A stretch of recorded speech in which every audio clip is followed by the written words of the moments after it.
Terima kasih. Assalamualaikum warahmatullahi wabarakatuh.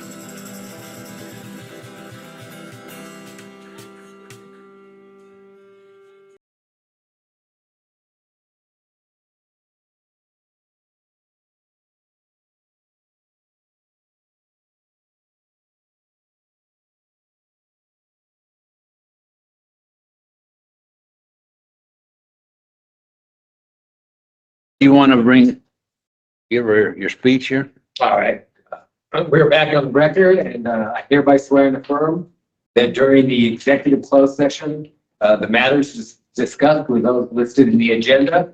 Updates were provided and no decisions were made. Chairman Smith.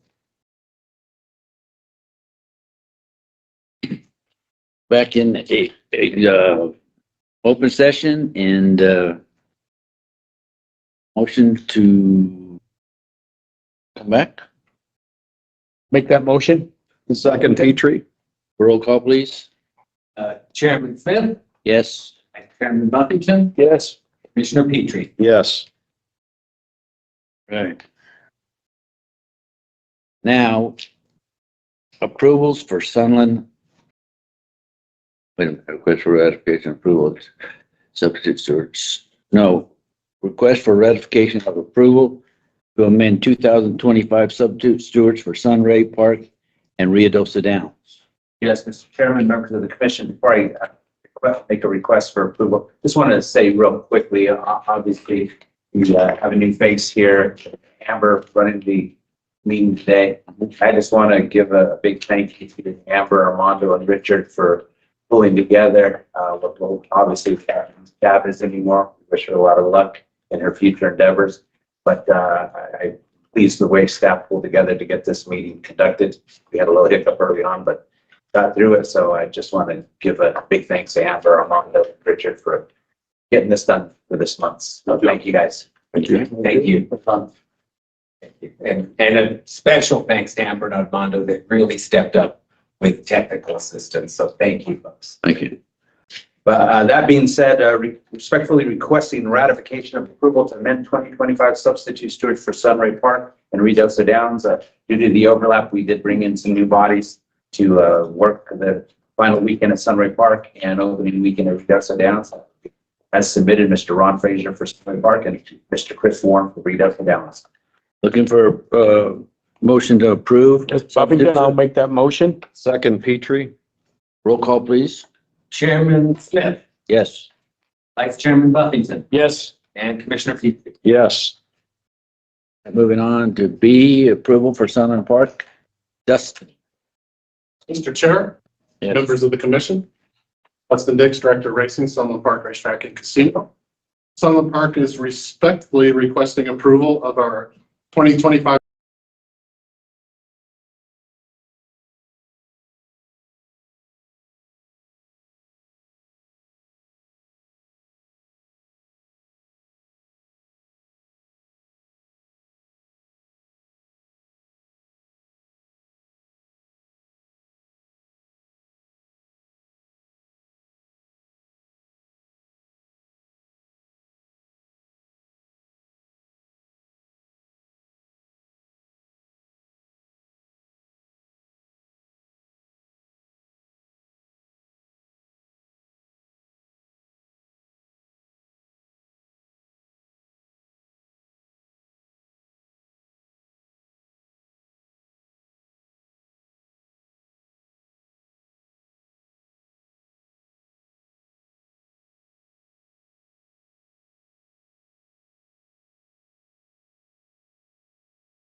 Lonnie.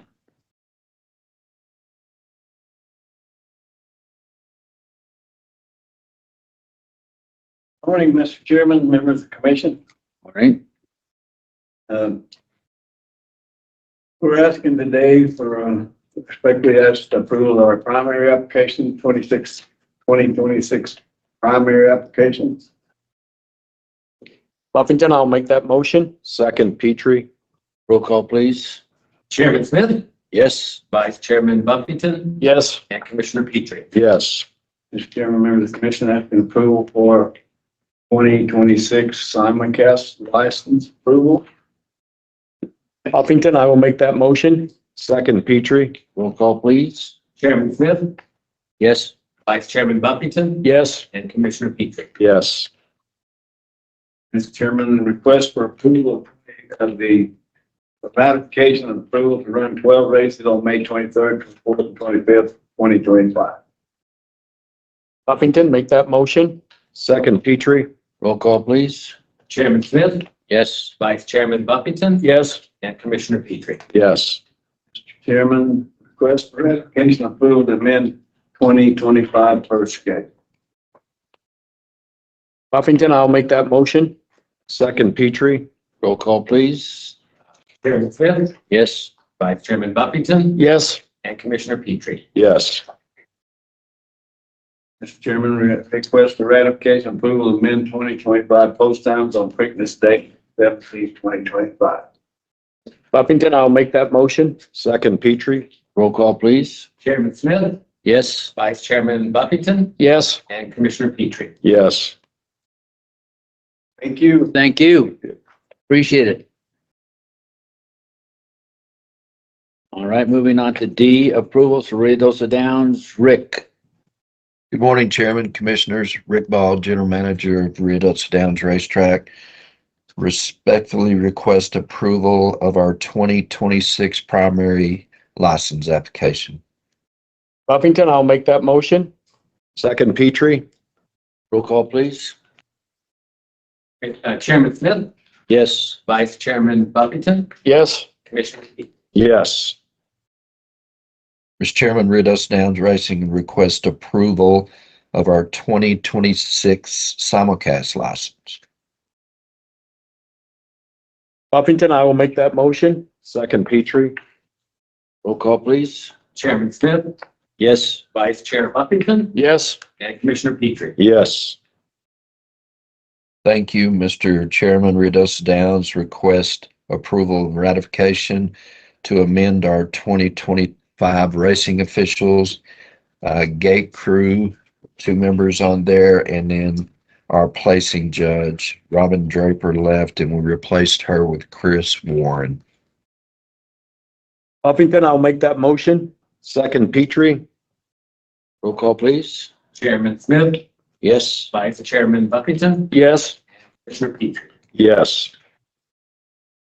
Thank you, Chairman, Commissioners. thank you. Thank you.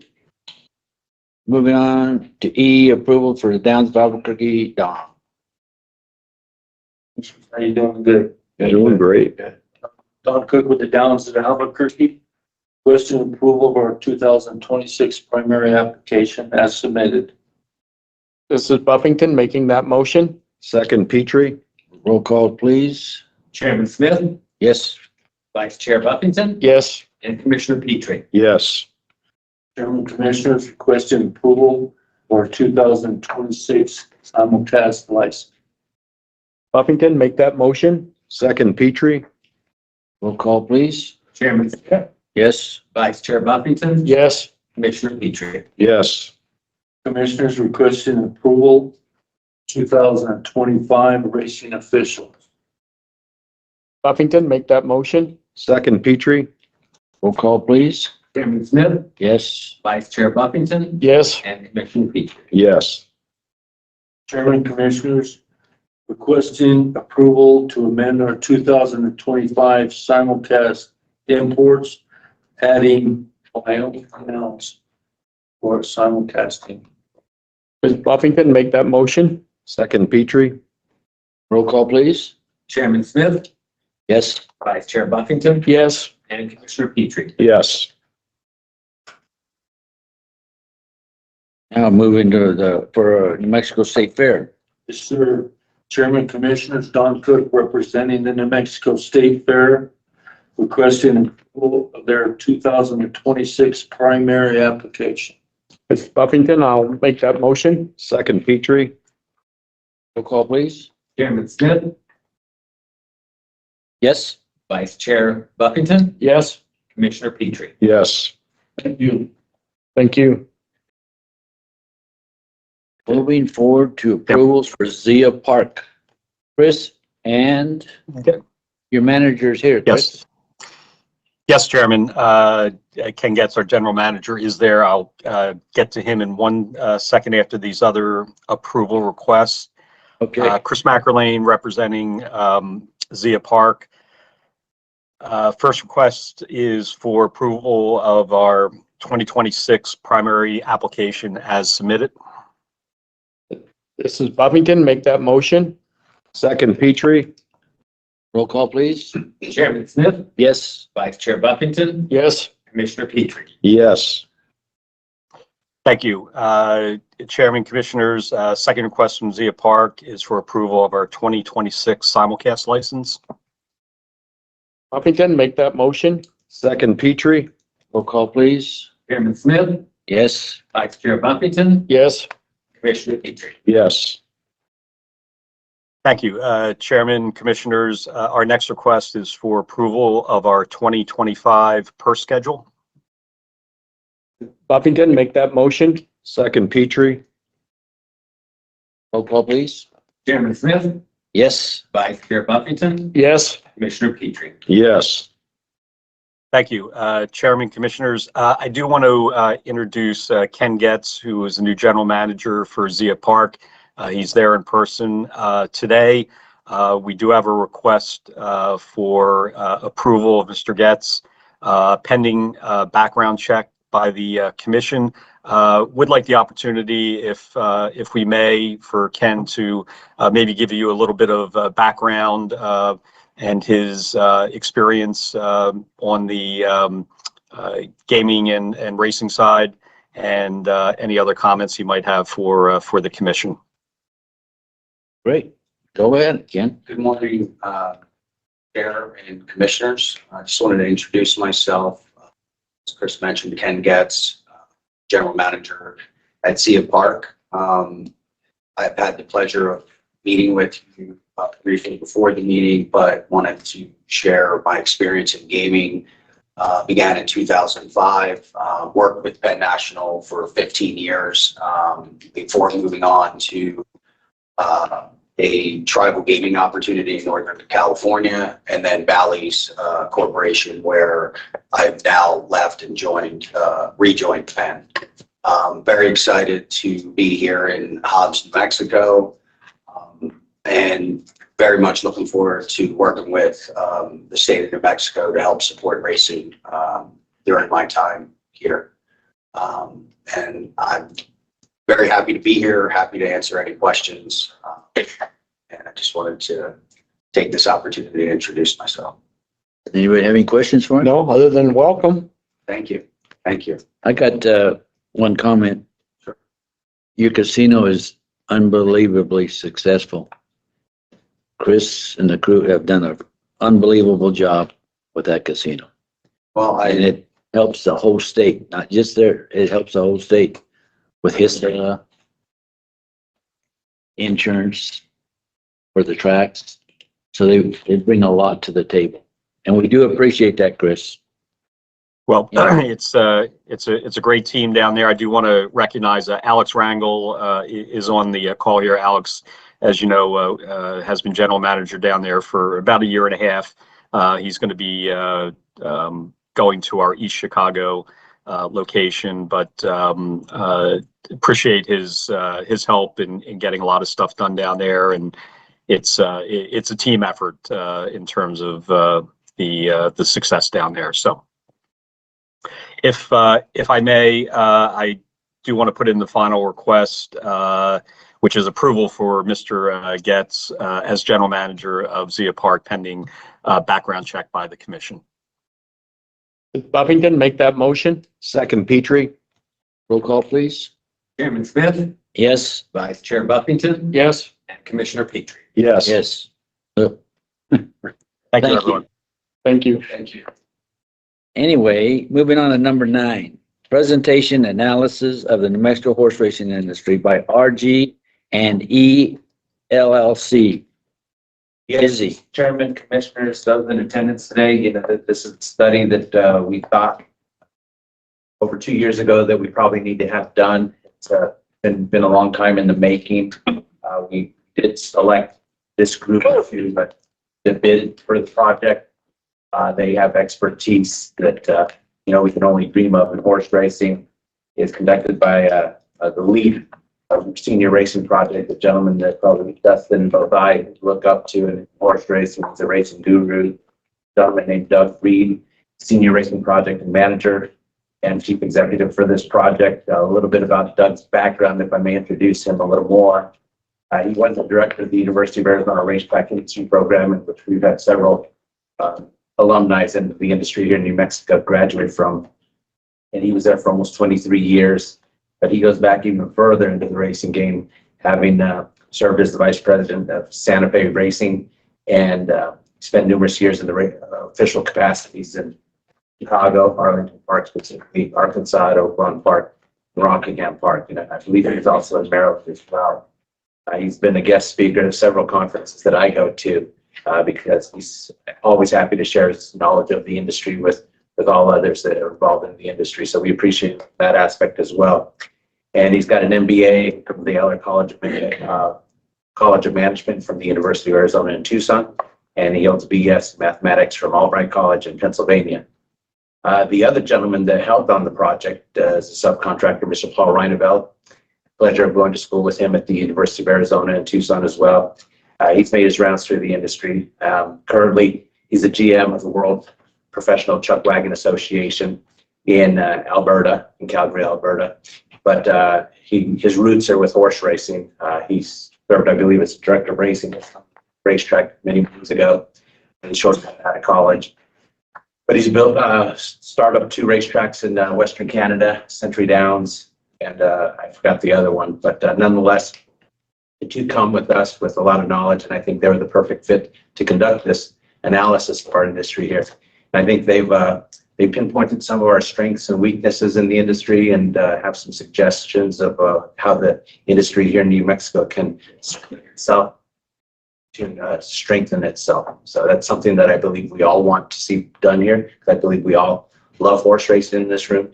We want it to keep going for generations to come. So if I can respectfully introduce Mr. Doug Reed, if you want to join us, and Thank will you. be sharing the screen here. I think I'm on, and I think we're ready to start. I'd like to obviously, good morning to everyone, but I'd like to thank Chairman Smith and Vice Chairman Buffington and Commissioner Petrie for this opportunity. I'd also like to give credit to Izzy and his staff. Izzy and his staff was very receptive to all of our questions, provided us data, and that was very important to this study. And even a shout out to Mary Barber and the breeders that provided a lot of essential data on the breeding side. So I would like to thank all of those people. And I'd also like to share with you we did stakeholder interviews, and I just want to share with you as we talked to several stakeholders, when they heard about the study, they were very glad the commission was doing so. So some kudos to you and some good comments that I can't credit the people. All those interviews were anonymous. Couple of introductory comments before we start the actual presentation.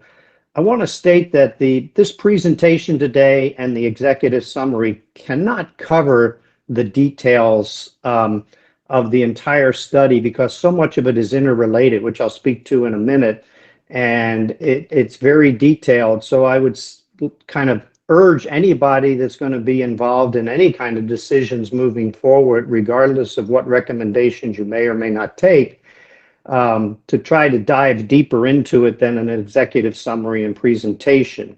Another comment is we tried to balance stakeholders' interest. We know at times the tracks, the horsemen, and even the customers have a kind of conflicting or varying interest. And I believe a good solution is often one that when no one is completely satisfied, but stakeholders can live with it. So we call that satisficed.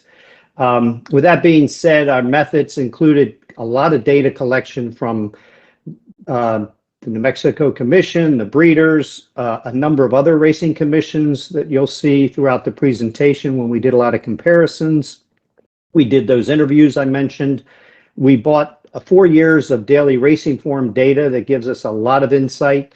2021 to 24, we did a typical strategic evaluation. And then next slide, please. Don't know if they heard me. Next slide. That's the slides. Next slide, please. No. There we go. So as I was saying, that I mentioned the interrelatedness as part of the study. We kind of took a systems thinking approach, which basically there's so many things that are tied together. And if the blue diagrams on the left and the right side of the screen kind of give you some examples. You know, if you change one thing, it has an impact on everything else. The graphic on the right is probably the most telling. If you're trying to attract horses, there's so many things, that have an impact on that, and they all interrelate. And then the diagram in the middle talks about the systems being connected, and you got to constantly monitor this. So I just wanted to kind of hit that with the kind of the intent of laying the groundwork for our thought process here, as we may refer to that interrelatedness or system thinking. Next slide. This is the quick outline. We're going to talk about the analysis. We did a lot of benchmarking, national breeding, regional and state bred racing. We performed a SWOT and competitive forces analysis. SWOT means strengths, weaknesses, opportunities, and threats. Situation analysis is a very key part, where we looked at the entire situation and tried to relate it to New Mexico. And then we broke the strategies into 3 sections there listed. We also talk about regulatory tactics, metrics, and I'll just mention the appendices that are in the document itself just for reference. And with that being said, I'm going to turn it over to Paul Reinevelt to start the analysis. Next slide. Thank you, Doug, and good morning, everybody. This was a pleasure to work on this project, and glad to be here. We're going to start high level with the national benchmarking, and we've looked at going back to 2004 in these cases. One thing you'll see since 2004, the thoroughbred foal crop has declined quite a bit nationally. It's 52% decrease, but New Mexico has declined on the thoroughbred side at a much greater rate. They actually declined 75%. On the quarter horse side, the declines both nationally and regionally are a lot less. And the one thing we did find was that purses are a bright spot. Now, when you look at the national benchmarking, the national thoroughbred handle since 2004 is also down 25%, and the national quarter horse handle is actually up slightly, almost to 1%. But then you go back and you look at the number of races run for thoroughbreds, down 42% nationally, quarter horses down 27%. One of the interesting things, gross purses have increased for both breeds, and races have gone down. So the amount of money that horses race for per race is actually up. And when you're looking at average purse, thoroughbreds have increased just about 109% since 2004, and the quarter horses have increased at 122.7%. Next slide.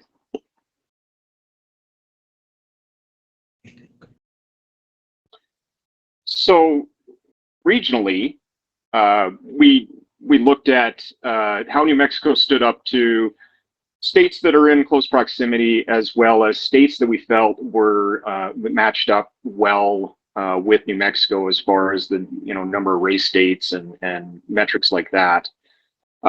We focused on Indiana, Louisiana, Oklahoma, Texas, and Wyoming for the different breeds. Indiana was a focus because they've actually been one of the states that have managed to sustain their industries on both the thoroughbred and quarter horse side.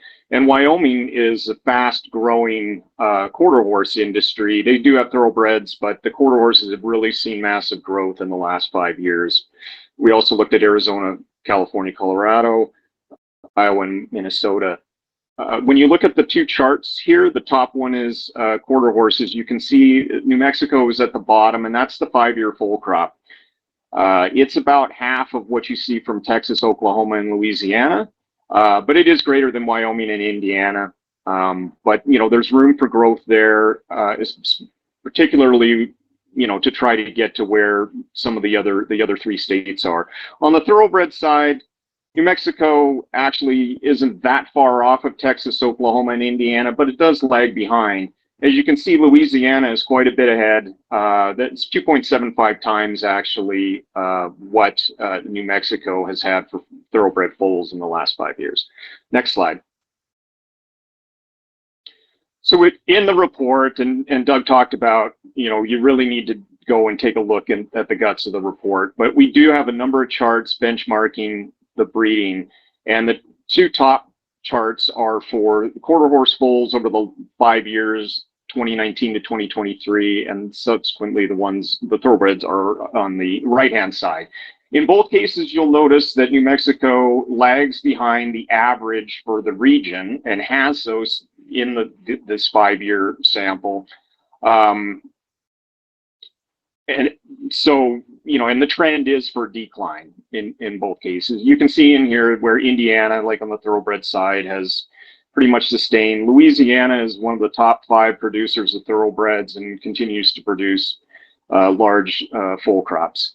The chart at the bottom is the one that I found to be extremely interesting and also a bit surprising, but it's showing the percentage of foals from mares bred, and it compares to the region. But you'll see that New Mexico struggles to get above 60% of foals from mares bred, and that is below the average for the region. And also, when you look at Indiana and Louisiana again, like it's far below those 2 states as far as the foals as a percentage of mares bred.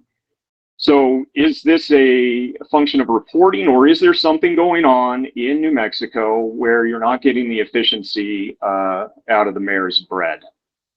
I think that needs to be looked at further. Next slide.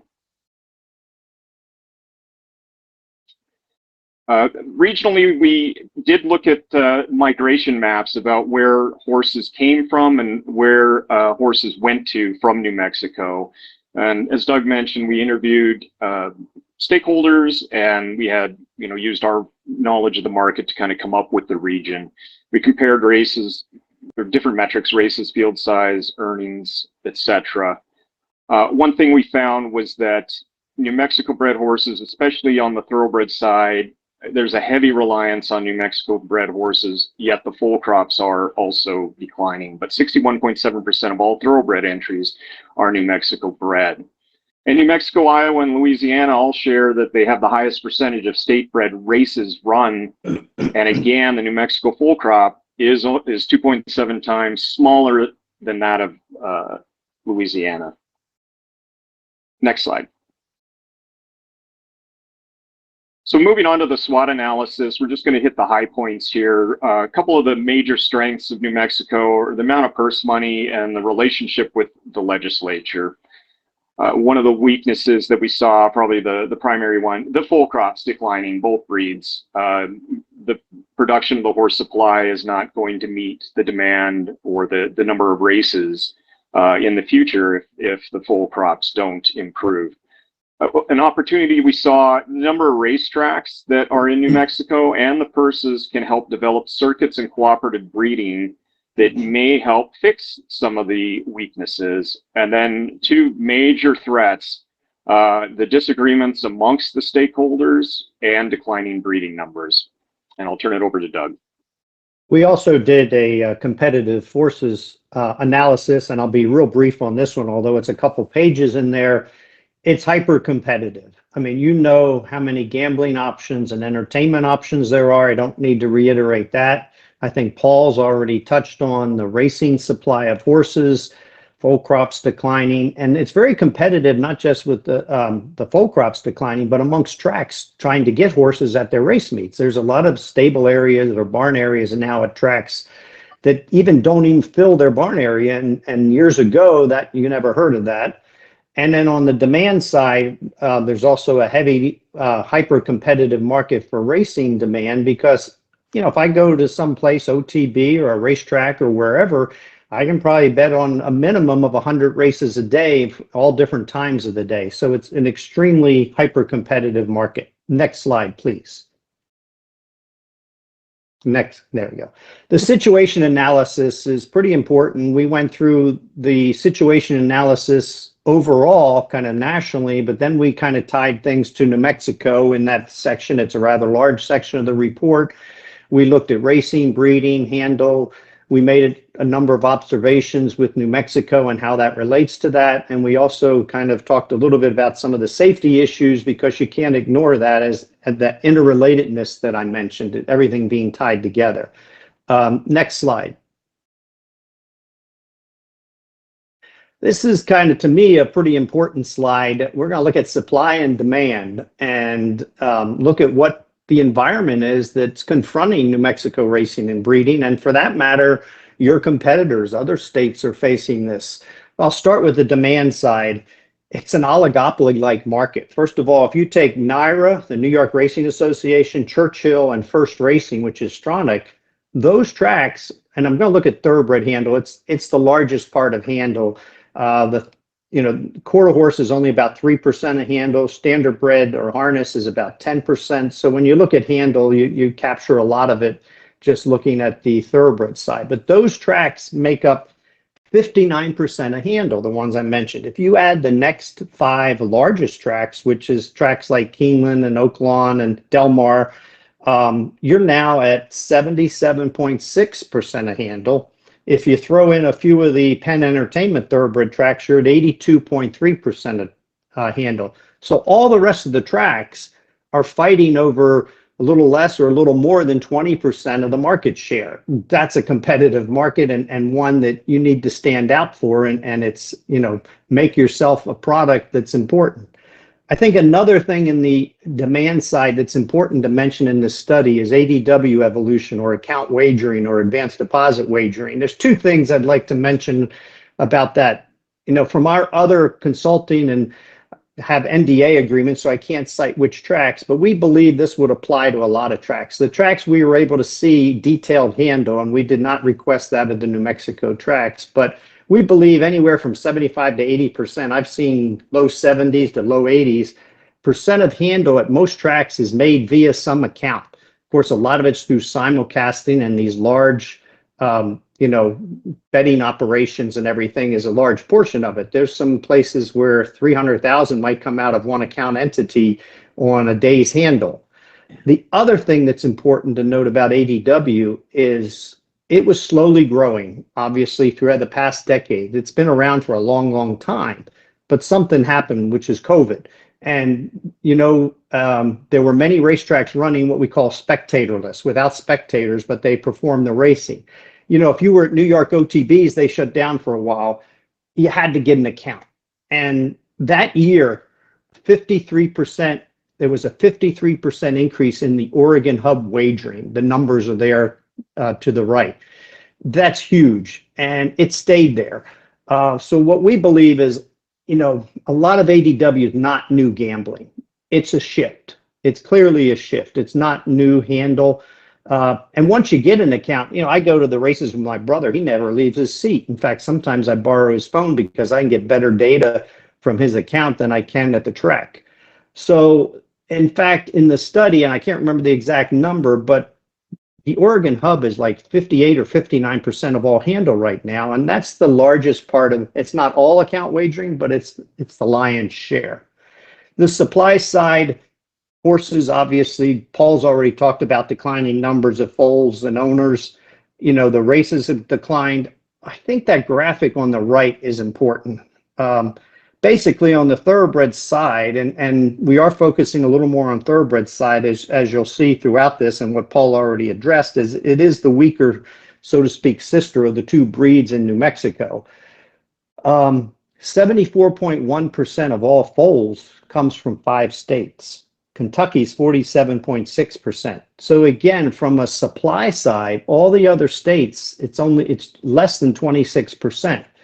So one of the things you'll see as a theme, we believe, given that kind of picture, a lot of these jurisdictions that are smaller, there's a lot of jurisdictions that are only producing 200 or 300 foals at best, some of them less, would be better cooperating than try to do it on their own. The supply side just isn't there. Next slide. I'm going to turn it back to Paul to some more of the situation analysis. Thanks, Doug. Yeah, again, we've kind of hit this a couple times, but it is important that the thoroughbred foal crop is declining faster than it is on a national scale. And put that into perspective, New Mexico was 3.35% of the total foal crop back in 2007, 2008, which was kind of the high point of the thoroughbred breeding in New Mexico, and now is only 1.56%. And one thing you start seeing with less horses, you have less races types of races fill, and thus it becomes less attractive to thoroughbred horses. These horses either get fed up, or the owners, and they leave the state, or they sell their horse. And as that goes down, the population goes down, it leads to, and the opportunities go down, it leads to difficulty in attracting more horses. And it's a continuous spiral. Doug talked a bit about the systems thinking approach. In this case, the system is moving towards zero, or at least a very little, and it's not moving towards more. So you need to alter the trajectory now. This is the time, otherwise, the thoroughbreds may fade out here in New Mexico. Next slide.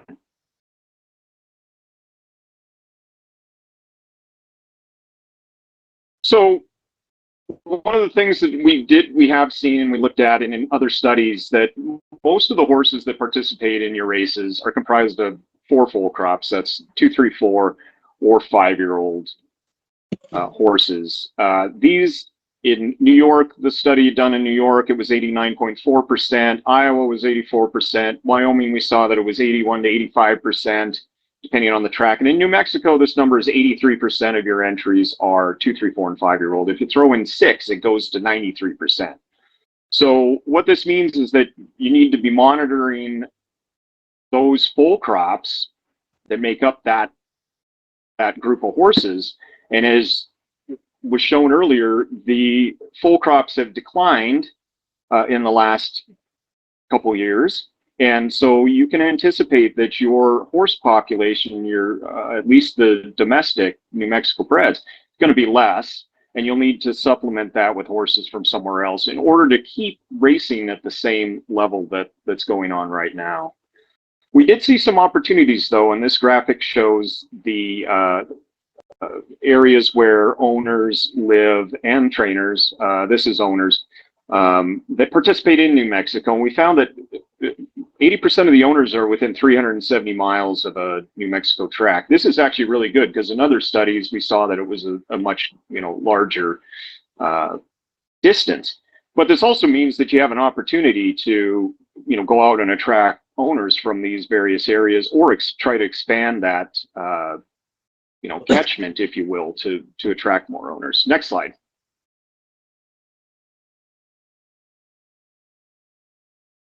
So we looked at the impact of field size, and we call public interest. That's how much people bet on the New Mexico product. As you can see in this graphic, that as field size increases on the bottom, the handle per race increases as well. Thoroughbreds, it's a little more dramatic of a slope than quarter horses, but everything from 8 horses up, you see, big increases in wagering on your product. New Mexico once had excellent field size in the 2000s. The field size was in the high 8s to the low 9s at many of the tracks for both breeds. One thing we did see was that in 2023 to 24, there was a serious drop in handle, predominantly on the thoroughbred side, due to less races, makes sense, but also a major drop in field size from 8.3 to 7.5. And we think that that's just a function of people selling off horses, or them just not buying thoroughbreds to race.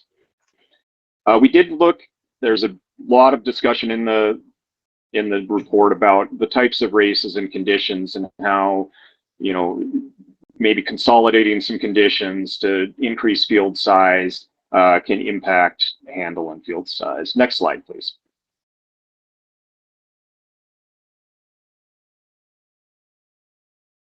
I'll take over for a little bit and then toss it back to Paul. We looked at the strategy, and I'd like to talk before we introduce the strategies a little bit about the positioning of the strategy. We focused on sustaining and improving the current situation, obviously, with a higher focus on the thoroughbreds, just because of the situational analysis and the benchmarking we saw. Your quarter horse industry is in a better position than the thoroughbred, in our opinion. We don't think, as Paul has already mentioned, the status quo is a good option. If you continue to decline, if you have smaller foal crops, less racing, less jobs, it's going to decline the economic impact. And it's going to be hard at some point, if that keeps declining, to avoid public policy scrutiny and questioning the continued support or the strong continued support of horse racing. So we think it's optimal to try to look at making some changes to improve things and definitely stop the decline. It should be noted there's no instant fix. You're not going to get back to 2007, 2008, which is kind of the peak of the breeding, overnight. It's going to take some time. It's going to be a build back up, if you would, and constantly monitoring. And because our client was the commission, we looked at the mission and purpose, and the mission is up on their website, but briefly it talks about promoting a climate of economic prosperity for horsemen, horse owners, and racetrack management. And the purpose talks about encouraging agriculture, horse breeding industry, training, tourism, and obviously regulating the pari-mutuel industry. So, we looked at that, and that helps us focus. You do have a competitive advantage compared to some jurisdictions in the fact that you've got 5 tracks and some lucrative gaming support. And we did a study for Iowa, and in comparison, just to make a stark comparison, there's only 1 track trying to support 3 breeds. I mean, they're in a much more difficult situation, to be very honest. You've got 5 tracks supporting 2. And then last, the industry's got to be willing to work together. That's been touched on before. The first sub-bullet is a quote from the study. If you're going to get win-win outcomes, you're going to have to each make some concessions or give something up. And again, emphasizing, we did try to balance those interests in our strategies. Next slide. Our racing strategies kind of focused on purses and a circuit, but before I talk to that, we were asked, and there's advantages and disadvantages in this study of both the mixed and separate meets, and it's several pages. Again, I don't have time to go through those, but in essence, going through that analysis helped us focus on some of the key ones, and such as separate meets. As you're going to see, we kind of headed down that path because of the advantages. We thought there's more stabling when you have separate meets. You can accommodate more horses of a particular breed. That can lead to more opportunities for horsemen. We think it's better to make a circuit, doing that. It eliminates the track surface problem for many tracks that have to balance the quarter horse thoroughbred with the same surface. You can evaluate something interesting that's probably a sub benefit of it. You can evaluate each of the breeds separately much more easily when they have separate meets. It's very hard to evaluate quarter horse and thoroughbred in a mixed meet for so many different reasons that I won't have time to go into.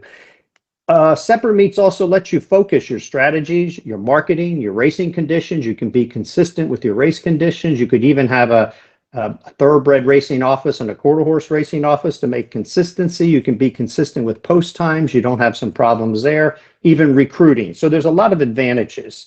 As I said, our goal was to improve the racing product with a little more focus on the thoroughbred to start out with. We're not ignoring the quarter horses, as you'll see, but the one needs more attention than the other, I guess, is the easy way to say it. And Paul's already alluded to the local supply problem. It's really way too low right now. You can't be an incubator right now, not with the full crop that you have. You can't rely on your own supply with a closed door point of view. Long term, we want to stimulate breeding, obviously, but that takes a few years. But you're also going to have to attract horses from outside. So we looked at purses and a circuit as a coupled entry. If you could go to the next slide.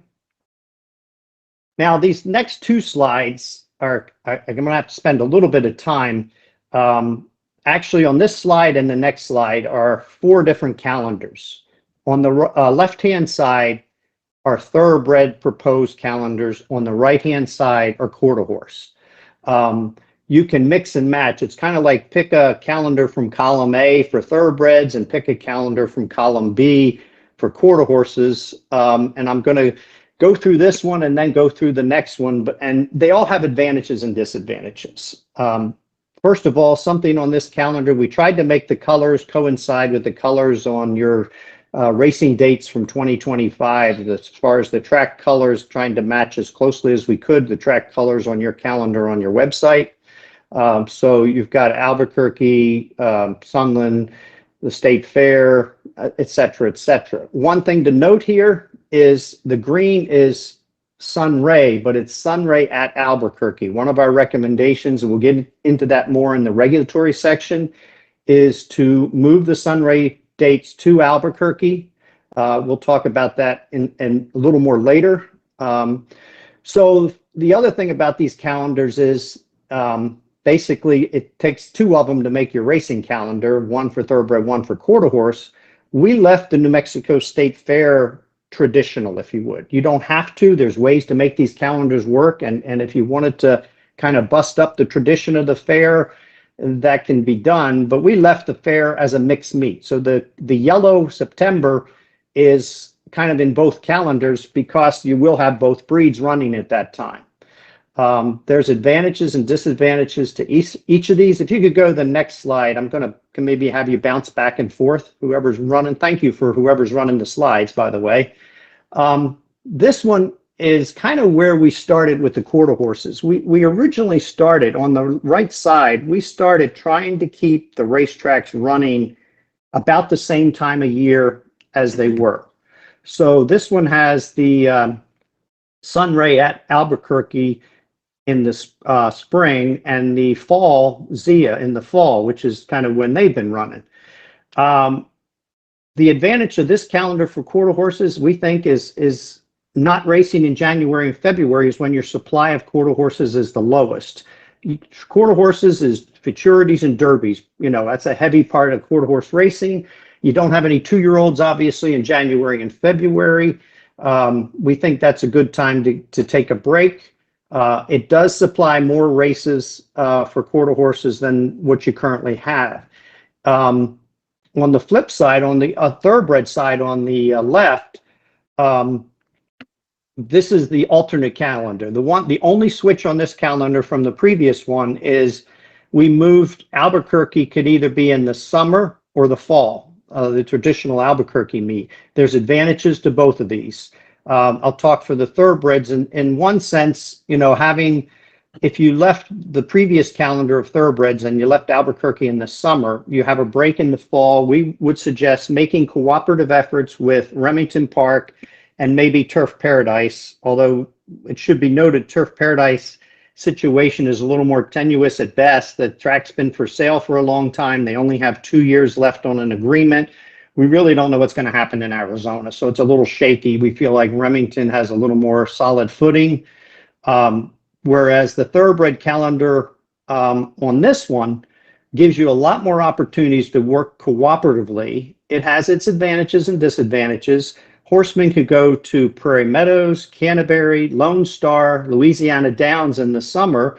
You know, if you're a family person, you could live in New Mexico throughout the year, and you know, you could be with your family at least for a large part of the summer because the kids are out of school. That has that advantage. Again, each calendar has its advantages and disadvantages. If you go back to the previous slide, please. Thank you.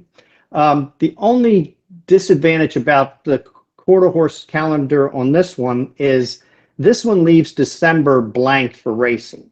You know, if it's the one, you know, you would have to change more regulatory. You have more regulatory issues with this one. I'm not saying which one is better because you've got so many stakeholders involved. So with that being said, you can go to the next slide. Happy to take questions if we have time after this. I know these two are complicated, but let me briefly sum up the rest of the racing strategy here. The first two, no, you're on the right slide. Thank you. The first two on the top are two tables that describe details of those calendars presented. Really, there's no difference in the quarter horse calendars as far as the number of races. It's just the timing and who runs when. The thoroughbred, the only difference is 3 days. And you could fix that easily if you chose one calendar over the other. It's 27 races, 3 times 9 is the difference. So essentially, they're very much the same. We tried to lay out a calendar so the barn areas would be open obviously longer than the race meets. We tried to balance the interest of the various stakeholders. In the table below, oh, one other thing about the calendars, I'm sorry, before I move to the table below. We don't think you can do 4 days a week of thoroughbred racing right away. We think you can grow to that. But another regulatory change would be, we believe, to start with, you're going to have to go to 3 days a week for a thoroughbred circuit. We're optimistic you can get beyond that, but to start out with, we think it would be detrimental and maybe damaging even to the meet, and you want to start strong and build on that is what our philosophy there. So that's another regulatory issue we'll talk about. We also are recommending gaming purse pooling only. Some important things before you kind of dissect those tables on the bottom. There's 2 tables. One is a 50-50 split between quarter horse thoroughbred.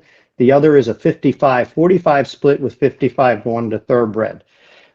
First of all, there's 6 licenses. We tried to balance that. Albuquerque technically has 3 licenses. The other tracks have 1. Also, what's not in this slide is important, or on these tables.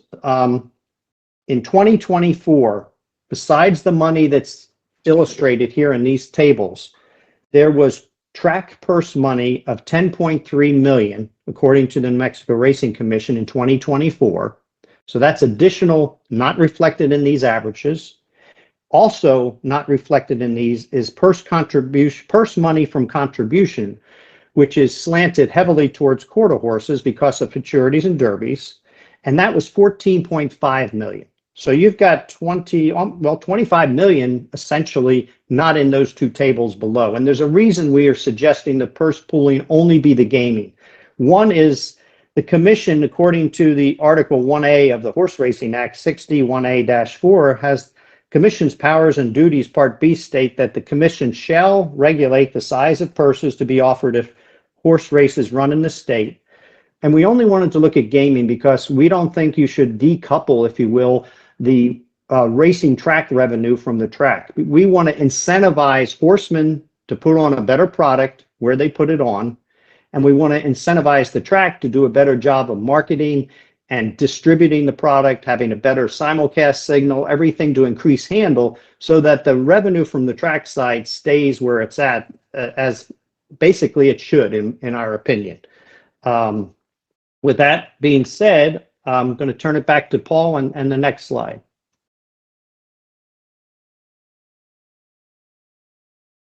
Thank you. Moving on to the breeding strategies, and I heard many times already about the changing of the trajectory of the trends for breeding. We do provide a number of different examples from other jurisdictions that have tried things that are, appearing to show success, and we'll touch on that next. Next slide, please. So we kind of categorized some of the strategies into 2 different categories. The one is to add value to New Mexico breds, and the other is to provide more opportunities for New Mexico breds. A couple things that we proposed, and it's detailed more in the report, but a developer's bonus. The state of Maryland has done this. This is basically the person that brings the horse to the races for the first time, owner or breeder owner. Eventually, if that horse is claimed or sold and still races in New Mexico, they continue to earn a bonus. It does add value to that New Mexico foal, and particularly if you go to the yearling sale and buy it. We looked at cooperative breeding programs, and this is now something that has caught a little more attention nationally. There was an article a week ago where the state of California is reaching out, trying to consider other states for cooperative breeding programs in order to give more incentive for people to breed within the region. Louisiana does a really good job doing this, and as you saw, their foal crops, both quarter horse and thoroughbred, are higher. They give awards to people that breed to their stallions, even though those horses foal in another state. We looked at incentives for New Mexico breds when racing out of state, if there is no racing in the state, and this ties to that calendar that Doug went through. And then a mare purchase program, just to try to bring an influx of mares with different bloodlines into the state, and also possibly to address that low percentage of foals from mares. On the opportunity side, we looked at a larger purse supplement for New Mexico breds running an open company. I know that this exists, but and what is that number? That needs to be figured out still. What a higher percentage of money to New Mexico breds running open would incentivize them to do so. Rethinking types of race conditions, touched on that a little before. Right now, there's a lot of race conditions at a lot of tracks, and particularly, again, not to pick on the thoroughbreds, but it's almost like there's still this thought that you're filling 28 to 30 thoroughbred races a week when there's only 18 to 20, but still offering the number of conditions as if you were doing more races. And then we'll talk in the next 2 slides about the new rating system for conditions. Next slide, please. So more on cooperative breeding. We understood, talking to some stakeholders, that there are discussions already underway with Arizona, and that's great. We think that Oklahoma and Texas are other possibilities, but I also mentioned Iowa, Louisiana, and Minnesota before. Virginia and Maryland have actually taken the step forward this year. They are offering restricted races, stakes races, to both Virginia and Maryland breds, and then having those races at the 2 different, or at the 2 tracks, Laurel and Colonial Downs, throughout the year. So it has provided more opportunities for both Virginia breds and Maryland breds in that case. I have on the right-hand side just an example of how a condition could look. So Arizona, New Mexico, Oklahoma bred maidens, the purse is $25,000, and then plus whatever the state bred funding. So each state would still have to fund their respective breed in those races, but they would do so. This would be a race, say, offered at Albuquerque.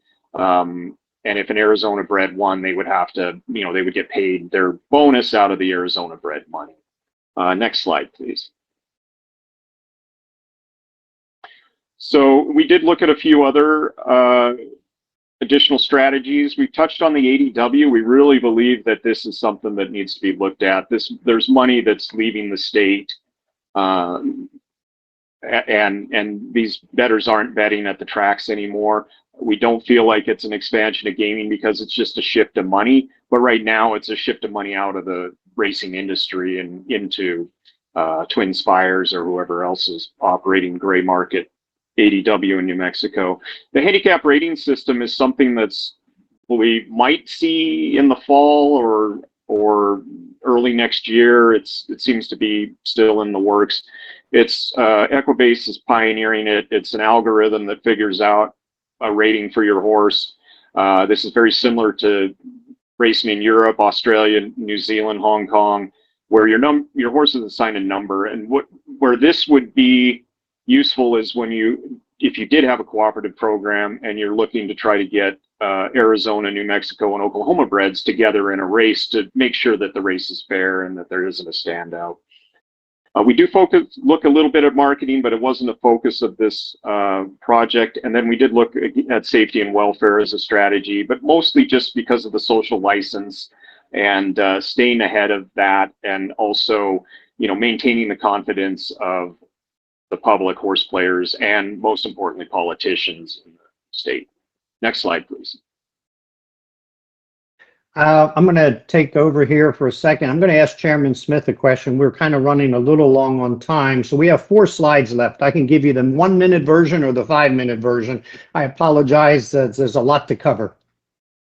Give us a 5-minute version. Okay, thank you. The study asked us to look at recommendations notwithstanding statutory requirements, and thus we did that, and we're glad we had that freedom because we think it gives us a little better opportunity. The current regulations were designed for mixed meats. It's obvious. And given the strategy of separate meats, we feel that, 2 tracks running at the same time are going to require some regulatory changes. First of all, the obvious one, we already mentioned Sunray at Albuquerque, that state Senate Bill 238 failed to pass. We strongly believe that failed to pass because of other amendments to it or other parts of it that were much more controversial. We see this as a win-win. I mean, we see the horsemen winning in a way that's a meat that's short, and we know traditionally, it's tough for horsemen to ship for a 9-day thoroughbred meat and 9-day quarter horse meat or whatever it is. Albuquerque wins also. We think we can reduce some costs for the Albuquerque entity, which obviously is going to carry a lot of weight having 3 licenses. They have to carry a lot of load as far as the racing side of things. We think of something that just is that very specific, allowing that meat to be shipped with nothing else tagged along with it. We think that would have most, if not all, stakeholders in favor of that. And if you don't tie other things to it, we think that's something that could be, we feel like, easily done if everyone was in agreement.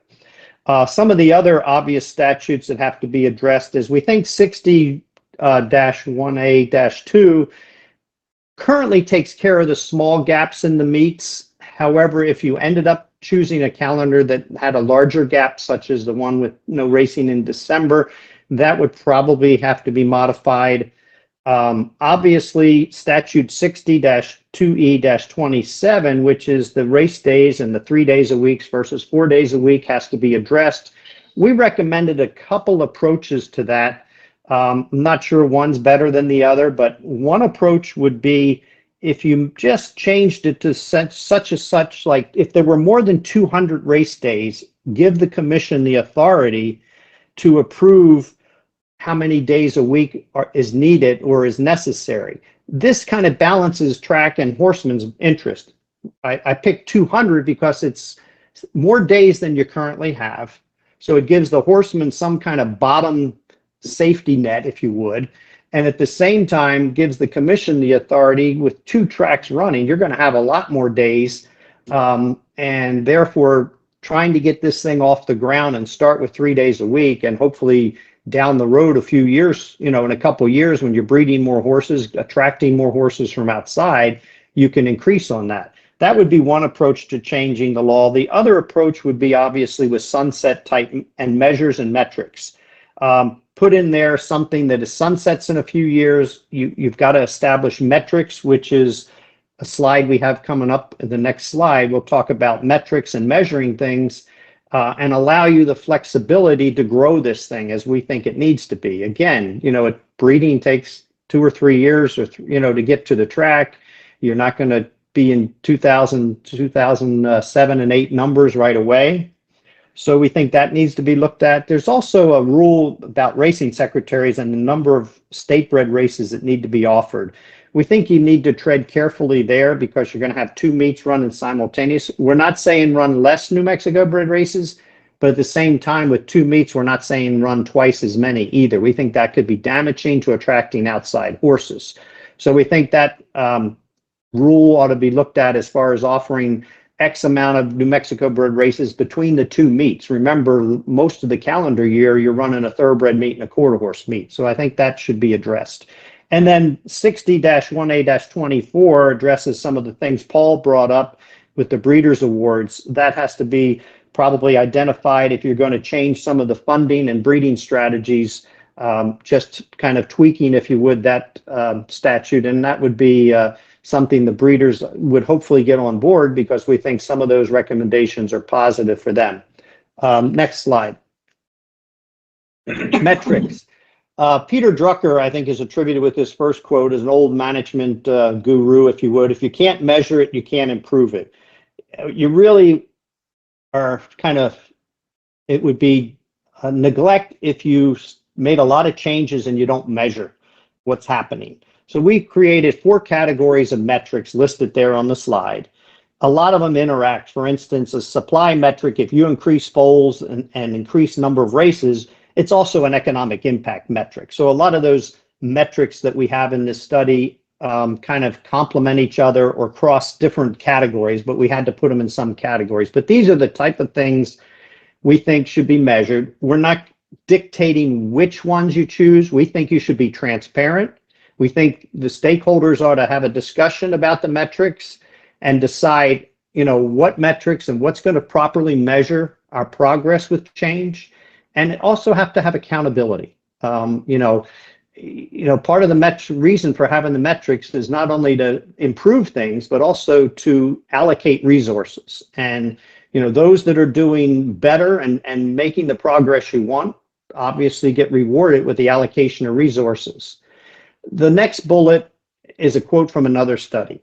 And I'm not going to read it, but it's kind of message for the commission. You're probably going to have some resistance to change. And for that reason, well, I'm glad I hit humor at least once in this presentation. But yeah, I think Paul and I and you all have been in the business long enough to know it's not easy. And there's going to be some people that currently have what they feel is a good situation. They're going to be resistant to change. And I believe that statement speaks for itself. And then the last bullet there, I mentioned earlier when we said the purse pulling, purses need to be tied to market forces. And that's why we do not recommend pulling the track purses, only the gaming side. The gaming side is to improve the whole industry is the way we look at it.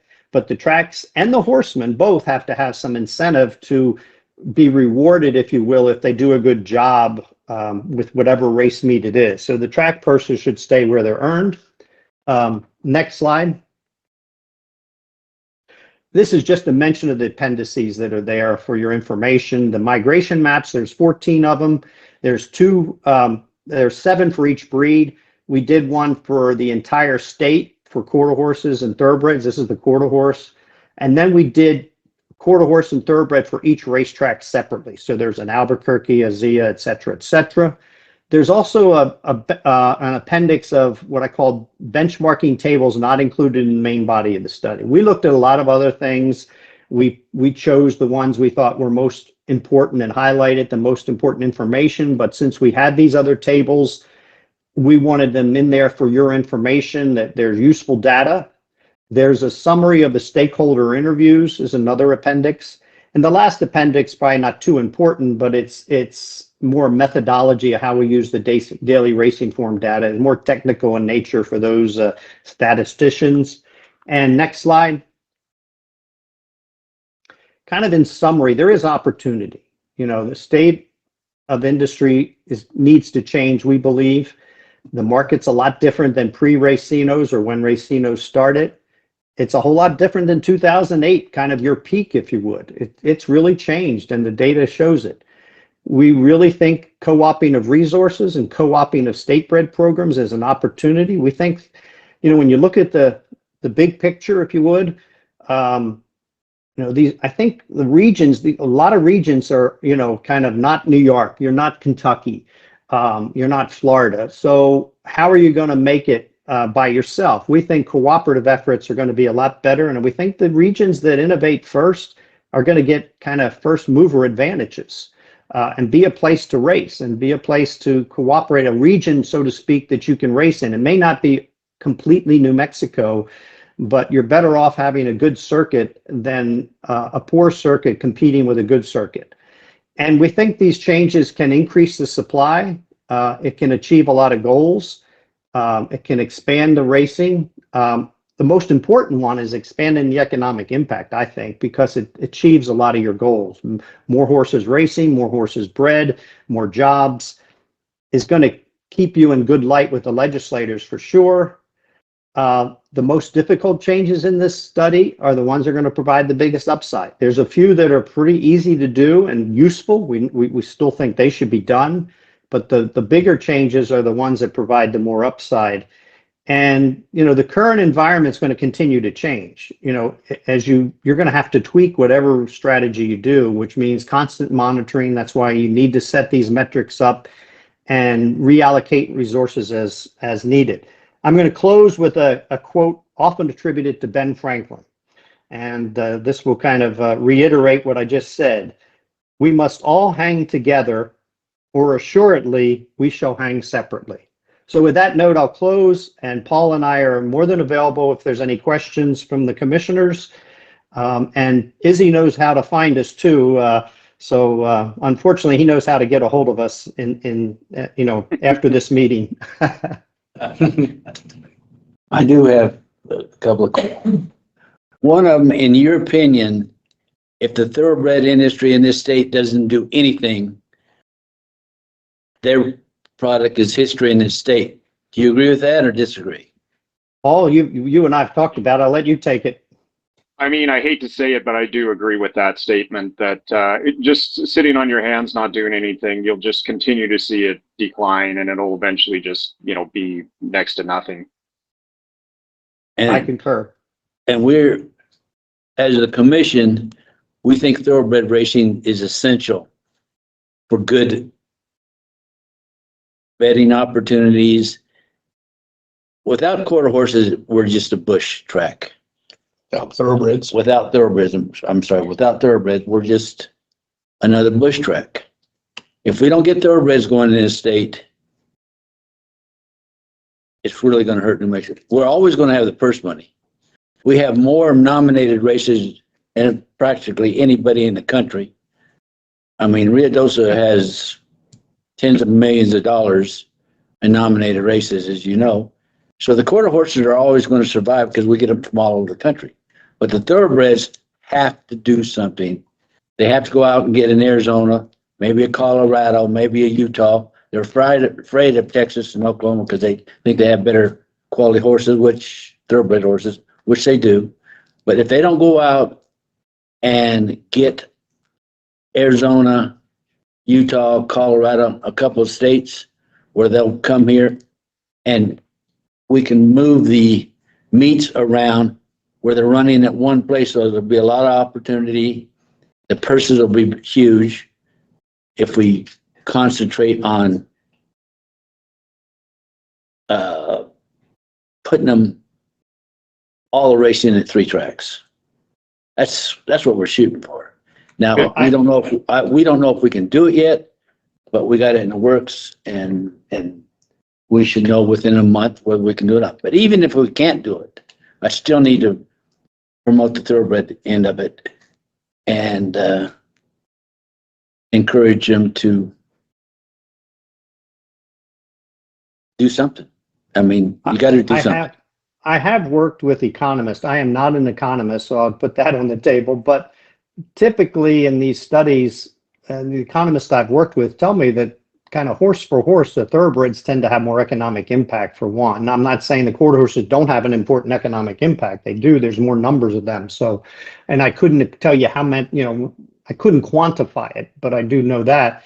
And I think there is an opportunity, and I think you got to think a little bit regional. I think it would be perfect if you could do 12 months, for everybody right now, but I don't think you can. And Paul, I think you had a comment. Oh, I was just going to say, I do believe that with the right moves that you can make a very attractive thoroughbred racing season in New Mexico for sure, that would attract people there and maybe attract people to start breeding again. I think some states that, depending on which calendar you choose, I think there'd be some people willing to sit at the table with you from outside of your jurisdiction because they're in trouble too. You saw the data and you saw the foal crops. I mean, states with a couple hundred foals aren't going to be able to make it on their own. But if you cooperate, I think that's going to be something that at least is going to sustain at best. And hopefully if this industry can turn around, do even better than that. You guys have any questions? A lot to digest here, but I'm glad to have the information and the perspective It is a lot to digest, and that's why my opening comments was, we can't do it justice in 30 minutes, but we wanted to give you the highlights. Appreciate it. Yep. No, I'm good. Everybody good? Izzy? I just want to thank these gentlemen. They put in a lot of hard work and time in a short period of time. It's recorded. But we just want to applaud them for a very short Put that on the study, website. something that'll help us figure out what we're going to do, where we're going to go here in New Mexico. So thank you. Chief. As I said, thank you, and also you know how to find us, so thank you, Izzy. Absolutely. Thank you. Thank you, Appreciate everybody. it. Thank you, Chairman and Commissioners. Thank you. Thank you. Chairman, we have one business. Okay. Real quick. Couple of housekeeping matters. First of all, just to let everybody know, the extensive report that these gentlemen just presented will be eventually posted on the commission website. Second of all, for those people attending remotely, for all future meetings, if you've saved a prior Teams link, please delete that link. Use the link that will be on future agendas only. And then third, and I apologize to everybody, we had some technical issues during Dustin's presentation for Sunland. So we are asking Dustin to come up and basically redo his requests. We apologize to everybody and with Where are we at now? we can move for the adjournment. Usually don't get called back for a curtain call today. Thank you. And I apologize to everybody for bringing Dustin back. Mr. Chairman, members of the commission, Dustin Dix, Director of Racing at Sunland Park. We're we are requesting approval of our 2025-2026 primary license application as submitted. Buffington, I'll make that motion. Second, Petrie? Roll call, please. Chairman Smith, Yes. Vice Chair Buffington, Yes. Commissioner Petrie. Yes. Thank you, Mr. Chair, members of the commission. Our next item for approvals are requests of approval for 2025-26 simulcast license.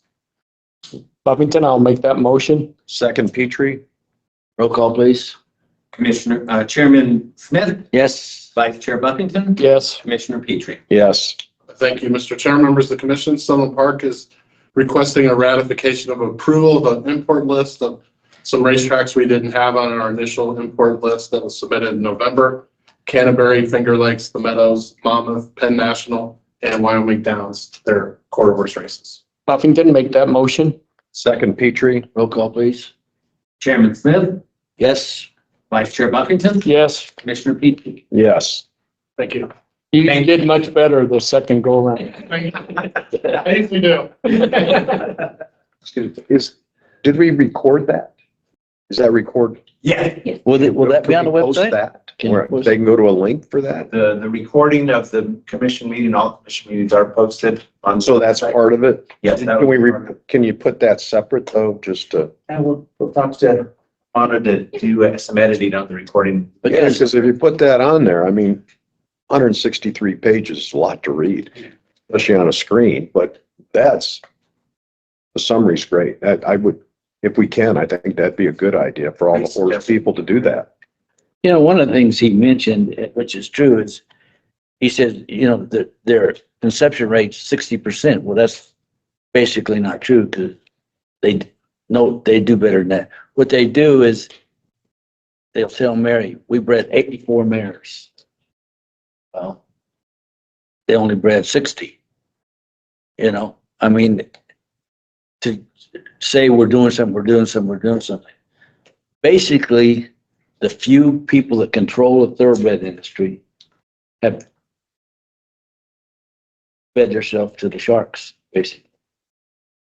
They have to wake up and do something. And I'm going to push, everybody in this room is going to push as hard as possibly can to make sure that happens. Absolutely. I agree with that. And if I can say one more thing, Mr. Chairman, many discussions with these gentlemen throughout the process. One thing that they did really emphasize, I don't think it came out clear today, but you know, if you have a lot of the money going to fewer people, it's horrible public policy. That will not sustain the industry. The wealth needs to be spread out and shared amongst others. We need more players to make the game go. Like Dustin said, in his barn area, he used to have 180, 200 trainers stable with horses. Now he's down to probably under 100. We need the players to play the game to make it competitive. Well, I agree with that 100%. Because there's 2 breeders in this state. I'll bet you they get 85% of all the breed money. Great for them, not for. It is good for them. It is good for them. But kudos to them, but we don't need that to happen. We need to spread that wealth out. Yes, that is a perfect example. It's not good, healthy for the industry. That's exactly right. Anyway, let's have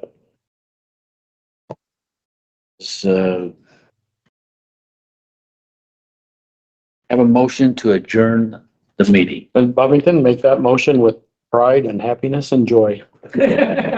Second, Petrie. Roll call, please. Chairman Smith, Yes. Vice Chairman Buffington, Yes. and Commissioner Petrie. Yes. Adjourn.